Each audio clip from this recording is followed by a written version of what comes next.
ধারায় কাজ করি।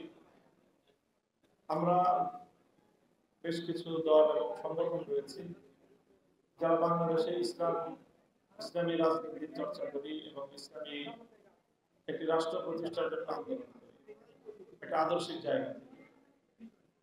ঠিক আমাদের মতো এই আদর্শিক জায়গা থেকে আরেকটি পক্ষ বাংলাদেশে রাজনীতি করে, যেটা বামপন্থী রাজনীতি।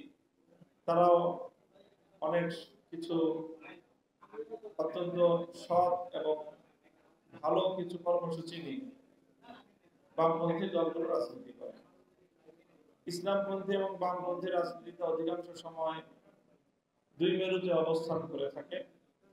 আমাদের বাংলাদেশের ইসলামী রাজনীতির যে পুরোধা ব্যক্তিত্ব স্বাধীনতা পরবর্তী বাংলাদেশে হাফেজ জি হুজুর রহমতুল্লাহ আলাইহি, তিনি সর্বপ্রথম বাংলাদেশে ইসলামপন্থী রাজনীতির মুখপাত্র এবং প্রধান নেতা হিসেবে বামপন্থী রাজনৈতিক নেতৃবৃন্দকে তিনি একটা ঐক্যের মঞ্চে আনার উদ্যোগ গ্রহণ করেছিলেন। এখন বাংলাদেশে ঠিক মাঝামাঝি আরো বেশ কয়েকটা রাজনৈতিক দল গড়ে উঠেছে। তার মধ্যে অন্যতম হলো এবি পার্টি, গণ অধিকার পরিষদ এবং সাম্প্রতিক ছাত্রদের গড়ে ওঠা এনসিপি সহ আরো বেশ কিছু সংগঠন আমরা মনে করি যারা আদর্শিক জায়গা থেকে বড় রাজনীতি করছে। তারা এই বাংলাদেশের জনগণের মধ্যে রাজনৈতিক অঙ্গনে একটি সেতু বন্ধনের গুরুত্বপূর্ণ ভূমিকা পালন করতে পারে। আমরা যদি এভাবে রাজনীতি করি এবং বাংলাদেশে অতীতে যারা ক্ষমতায় থেকেছে এবং দেশ পরিচালনা করেছে, তার মধ্যে জাতীয়তাবাদী দল বিএনপি রয়েছে। এই বিএনপি সহ বাংলাদেশে আমরা সকল রাজনৈতিক পক্ষগুলো আগামী দিনে কিভাবে ঐক্যমতের একটা জায়গা তৈরি করতে পারি।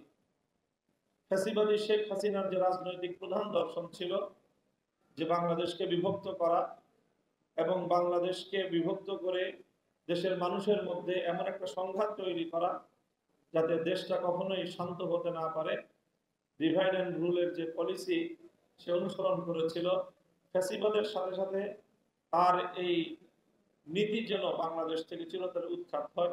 এবি পার্টির আজকের এই পঞ্চম প্রতিষ্ঠা বার্ষিকী উপলক্ষে আমি সেই প্রত্যাশা ব্যক্ত করছি।